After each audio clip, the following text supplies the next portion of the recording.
ఎండిపోతుంది అంట.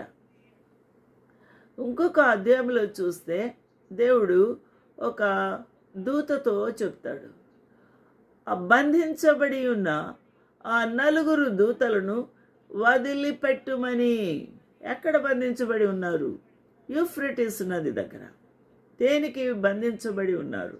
అంతప్పుడే మీ కార్యము చేయకండి అని. ఏ కార్యం చేయడానికి వారు అపాయింట్ చేయబడ్డారు? అదే సంవత్సరము, అదే నెలలు, అదే గంటలు, అదే క్షణములో వారు భూమి యొక్క 3వ భాగము సంహరించుటకు వారు అపాయింట్ చేయబడ్డారు. అయితే ప్రభు వారికి ఆగుమని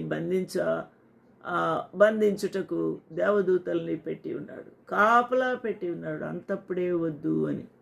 ఎందుకు అనగా తన యొక్క 1,44,000 మందిని ముద్రించే వరకు, వారి నొసట్లలో దేవుని యొక్క ముద్ర ముద్రించే వరకు తాకవద్దు అని ప్రభు వారిని ఆప్ చేసి ఉన్నాడు. ప్రియమైన వారలారా, ఇవన్నీ కూడా జరగబోతున్నాయి. మామూలుగా తమాషగా పుస్తకం రాయలేదు ప్రభు.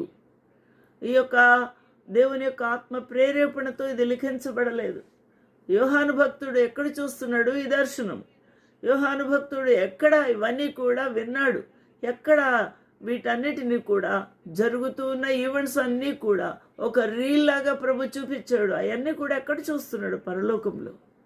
నా ప్రియమైన వారలారా, దేవునితో ఐక్యమైపోయి, ఆత్మతో ఏకమైపోయి పరలోకమునకెక్కి అక్కడ చూస్తున్నాడు. నా ప్రియులారా, జరగబోతున్న విషయాలన్నీ కూడా ప్రభు తెలియచేస్తూ ఉన్నాడు. ఈ విధంగా సంహరణ జరగబోతుంది. 3వ భాగం వారు కత్తివాత పడబోతూ ఉన్నారు. అది హర్మగెద్దోను యుద్ధం. సింహాసనం మీద ఈ యొక్క పాత్ర, ఉగ్రత పాత్రను కుమ్మరించినప్పుడు ఇక ఏమవుతున్నారు? మొత్తం అందరూ కూడా సిద్ధపడిపోతున్నారు. చూడండి 13వ వచనం. ఆ ఘట సర్పము నోటి నుండి, క్రూర మృగము నోటి నుండి, అబద్ధ ప్రవక్త నోటి నుండి కప్పల వంటి 3 అపవిత్రాత్మలు బయలువెడలుగా చూచితిని. ఘట సర్పం అంటే ఎవరు? అపవాది. క్రూర మృగము అంటే ఎవరు? Anti Christ. అబద్ధ ప్రవక్త అంటే పోపు. అబద్ధాలు చేయండి, ఆ యొక్క క్రూర మృగము యొక్క ఇమేజ్ బొమ్మని నమస్కారం చేయండి, అతడు చచ్చిపోయి తిరిగి లేచాడు, యేసుక్రీస్తు